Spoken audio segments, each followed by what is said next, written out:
white wine.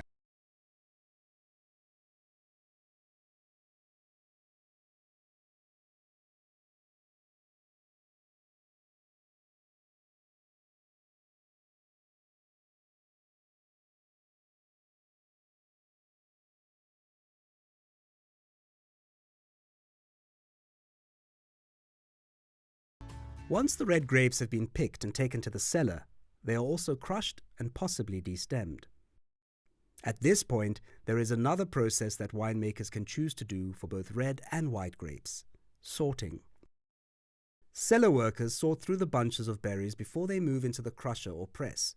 Damaged and underripe or overripe berries are removed so that only the best quality fruit makes it into the wine.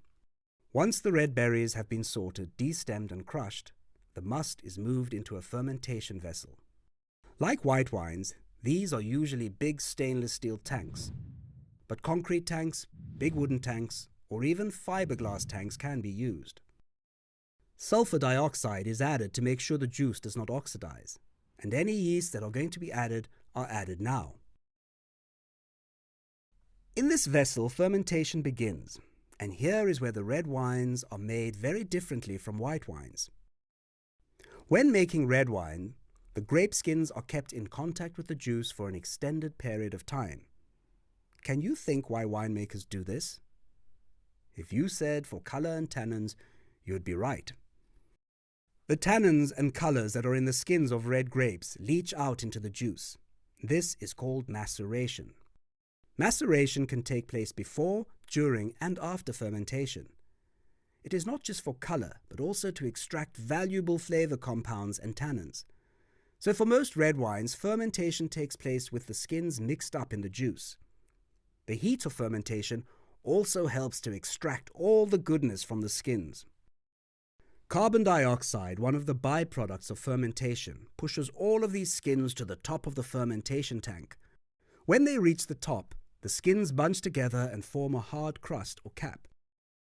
But as all the skins are at the top of the fermentation tank, they are not in contact with the juice, which means they are not helping to give the wine color, flavor, and tannins. The winemaker has two options. She can either suck wine up from the bottom of the tank and pour it over the cap. This is called a pump over, or in French, remontage. Alternatively, she can push down the cap back into the wine. This is called a punch down, or in French, pigeage. The winemaker will decide how many punch downs or pump overs she will do to extract the right amount of tannin and color from the skins.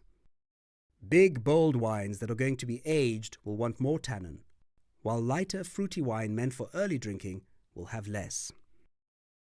When a winemaker is happy with the amount of tannin and color in the juice or wine, she will first run off the juice from the tank. This juice is known as free-run juice, and it is drained into a big settling tank. The leftover skins are then, just like white wines, pressed to get as much juice as possible. This is called press wine, and is usually darker in color and has more tannins. Some winemakers may add this to the free-run juice right away, or mature it separately and blend it back later. The reason for blending it later is that this press wine will normally have more tannin than the free-run juice. So if the winemaker just adds it all at one go, the final wine might be unbalanced. If fermentation is not finished at this point, it can be completed without the skins. Now we have a dry red wine. The sugars have been consumed and the yeasts have died and turned to lees. The wine can, like white wine, be racked off the lees and bottled. But normally the wines will be aged for some time in an oak barrel, which we are going to learn about in the next lesson. Most red wines and some white wines can go through a second fermentation called malolactic fermentation. It's a big, scary phrase, but it's quite simple really, and easy to remember. Malolactic fermentation is all about acidity. It is the conversion of strong malic acid into weaker and softer lactic acid. The hard, sharp, and mouth-puckering acid of green apples is malic acid, while the softer, rounder acid of full cream milk is lactic acid. Lactic bacteria that is either present in a winery or can be added to wines eats the harsh malic acid and produces lactic acid instead. You can think of malolactic fermentation as a sort of wine tender.